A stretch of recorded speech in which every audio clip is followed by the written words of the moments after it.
it is Jessica here with PlanIt Southern, and I am here for video number 2 in my Planner 101 series. So let's get started.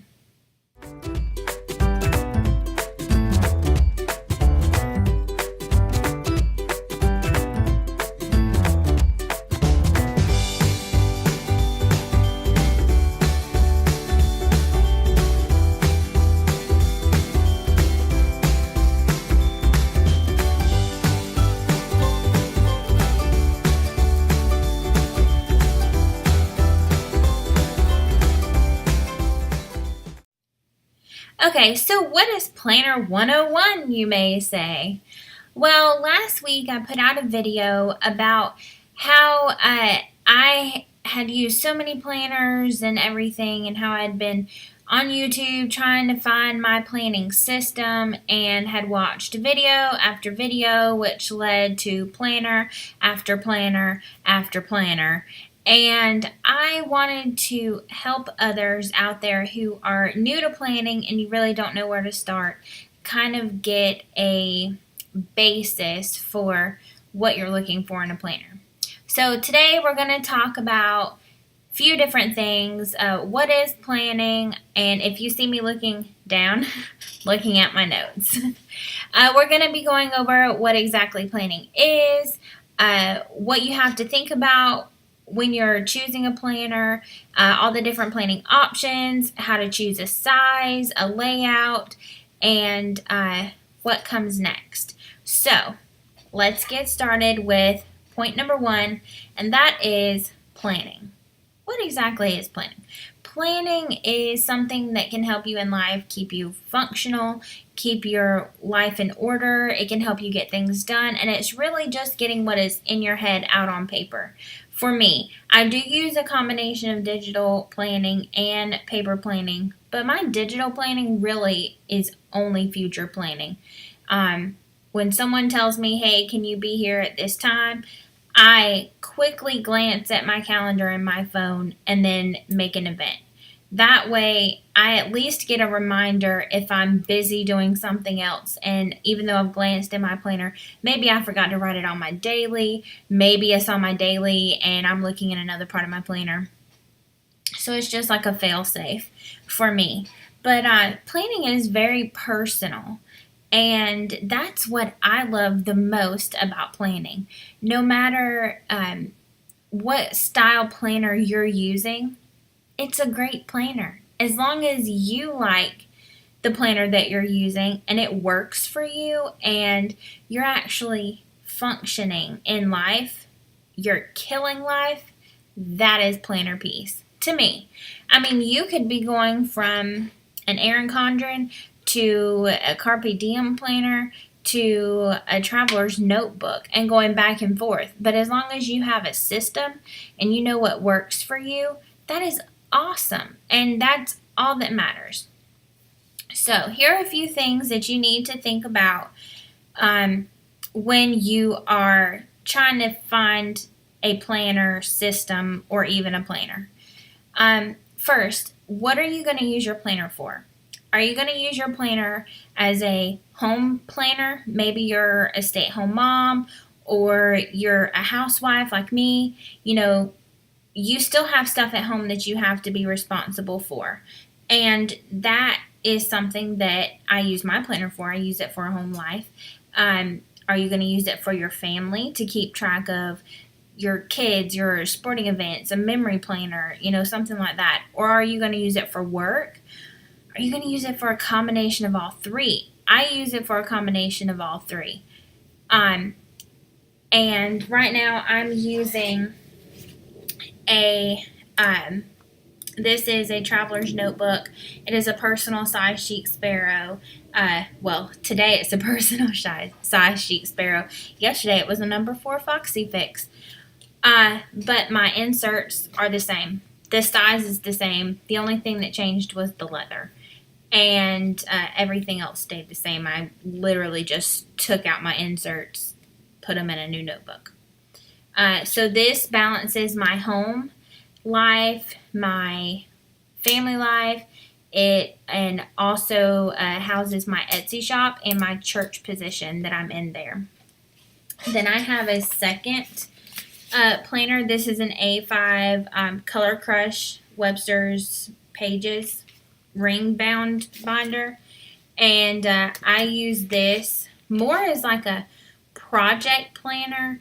This houses everything for my church that I need, a detailed list of all the schedules that I have, and it's more for paper future planning, keeping track of all of my goodies for my church.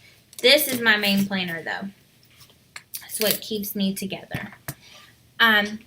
So like I said, you have to know what you're using it for, and then you need to know how you're going to use it.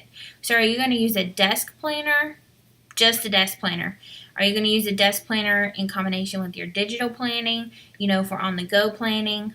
Is your planner going to go with you everywhere? This bad boy goes with me everywhere. I will leave house without my cell phone and my wallet before I leave my house without my planner.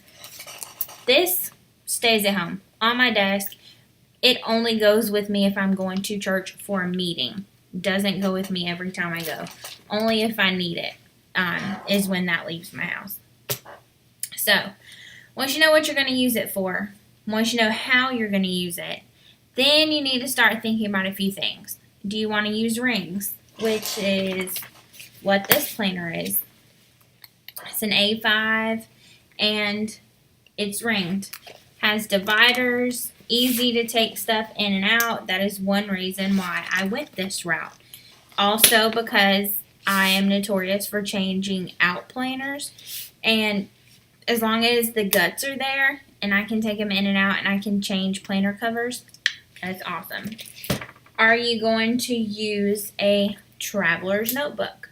Do you want to be able to, again, easily change out your planner cover into a traveler's notebook and change out your inserts if you want? I change my insert once a month. I get a new insert, and every month I could do a different insert if I wanted. I also change out the journal insert, but only when I fill it. Or do you want a more permanent planner? I say permanent, it's spiral bound. You can't take pages in and out of here. Once you have a page, that's it. I like the Erin Condren. I really do. Really wish it would work for me. I've actually been secretly wanting another Erin Condren for my church stuff, but I know it's not going to work, and it's going to be $50 down the drain. I like an Erin Condren. I don't know. I just do. Anyway, we're not rambling today about planners. We're for a purpose. We're deliberately here. Okay. Now you need to decide, once you have decided if you're going to do rings or a spiral bound like Erin Condren, a disc bound like the Happy Planner or the Martha Stewart Planner, they have a disc bound, or the ARC, the ARC system. Traveler's notebooks. Bullet journal. Are you going to use a Lloydstrom, or are you going to use a Moleskine? Are you going to use a traveler's notebook for a bullet journal? And again, like I said, digital planning. Next is what size. Depending on if you're going to use it for home life, family life, work, what you're using it for, you might need a big planner. You might need a small planner. If it's a desk planner, doesn't really matter how big it is or how small it is. If you want to take it with you, that is something that you need to think about. I had the Erin Condren, and the Erin Condren, it went with me everywhere, just like my traveler's notebook does. But it got really heavy and really awkward really quick. Then I went to traveler's notebooks from the Happy Planner, back to Erin Condren, back to Happy Planner, back to an Erin Condren, to a traveler's notebook. The traveler's notebook, I went through a couple of different sizes. I tried A5, I tried wide, extra wide, and A6. Now I am in personal, and I really feel like it's a good size, even though the planner girl in me really wants to do a pocket size. Not gonna do it. But number 4 or personal size is really good. There are a bajillion different sizes. I mean, there's a personal size rings, pocket, depending on what brand you go with Filofax or Foxy Fix is supposedly coming out with rings. They're getting in stuff. I saw it on their Insta story. So really, really, really excited about that. After you decided what size you need, then you're going to want to decide on a layout. This is where it can get tricky, folks. So let me put this down. So with the Erin Condren, you have 2 different layouts. Of course, you know the Erin Condren comes with the monthly layout, and it is a weekly planner. Maybe I should go to a month that I haven't used yet. We'll go with, well, we'll stick with December. I know I haven't used it. Has a monthly layout, okay? Then you have everything by weeks. So weekly spread, weekly layout, and the days, each day is a vertical. So this is a vertical layout, okay?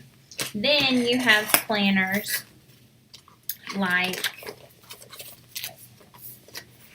this Color Crush. These are the inserts that come with this planner. This is the Color Crush. You have a undated monthly, which is great. Love the undated. And you have a weekly. Your weekly, your weekly is horizontal. So you plan this way. Horizontal messes with my head, I'm telling you. I have to turn it into a vertical because I can't even with the horizontal. Or you could go something crazy, like me. You could go, we'll show you today. This is DIY Fish. This here has a spot for an hourly tracker. This here is just a regular box. There's nothing there. Let me go to an empty week. So you have here how it is week. You have your hourly here, a note section, a menu section, and a to-do section here. You could go that route. There is infinite possibilities on Etsy when it comes to inserts. I suggest people like So Much Crafting, Annie Plans, Printables. Her stuff is really good. Of course, I'm going to recommend DIY Fish because that is what I use, and that is how I keep my work, church, and home jobs all flowing. So once you've decided what you're using it for, how you're going to use it, what you're going to use, what size you're going to use, then you need to think about your layout, and you need to decide if you want a monthly layout, a weekly layout, dailies. Do you need a daily page where it's just a day on one page? Do you want a vertical layout or horizontal? And when you think about those things, you have to remember that your planner is to keep you organized. And to do this, you have to make sure that it's a part of your everyday life. When making sure that it's a part of your everyday life, you have to make sure that you check it often. Make that the first thing that you do in the morning. Check your planner. Plan for the next day that night. Go through your to-do list. Make sure that you have all your tasks done, checked off that have been completed or at least on a list to do, Just make sure you're using it functionally. Then comes the fun part. Then comes are you going to use washi tape? What about stickers? Are you going to be a minimalistic planner where you just use ink and paper? Or are you going to go crazy like the rest of us and get a silhouette machine and make your own stickers? Yeah, I mean, you can really do anything. You could do only stickers, only little stickers. You could stamp. I've stamped in my planner, and I've used scrapbook paper. I've used coloring book pages, cut them up and put them in my planner. I mean, really, the possibility is endless. You just have to decide what is your style. Do you want to use stickers and washi tape and weekly kits, or do you just want to use, functional stuff, stuff that's easy to make yourself, or buy it at Michael's or Hobby Lobby, and so that's one place to start. And the next, well, really the first place would be, what's your budget? If you have a small budget, get a notebook and do some bullet journaling. I mean, you can get a notebook cheap from the dollar store and a pen and just do some bullet journaling. There's a ton of bullet journaling videos. One of my real life good best friends, Planner Jules, over at Planner Jules on Instagram and YouTube. She does bullet journaling with a Moleskine insert and a traveler's notebook. She'll do bullet journaling in her Lloydstrom. I think she just posted a video today with her army green Lloydstrom, and she has a great system. Then you've got, the Erin Condrens. They're a little pricey, but you can also buy planners at Michael's, like the Happy Planner, and you can use a coupon. You can buy stuff on Amazon and eBay. You can get blank paper and draw your own insert or your own planner. So really, your imagination is the only thing that limits you with planning. And that's really all you need to start planning, is an imagination, a pen, and a piece of paper. Or imagination and your cell phone, if you want to do some digital planning. If you have any questions, I would highly suggest you comment them below, and someone on YouTube will answer, or I will answer. I'll respond to every comment, or most every comment. And yeah, let me know what you think about the video. What do you think about the series? Is there certain questions that you have about planning that maybe I didn't cover and you want me to do a video? Or do you want to see more in depth on certain topics, maybe types of planners or sizes, or how you can incorporate multiple planners, things like that? Let me know. Let me know down in the comments, and I will definitely do that for you. I hope that you all have a great weekend and you enjoy your Friday. And we will see you later. Bye.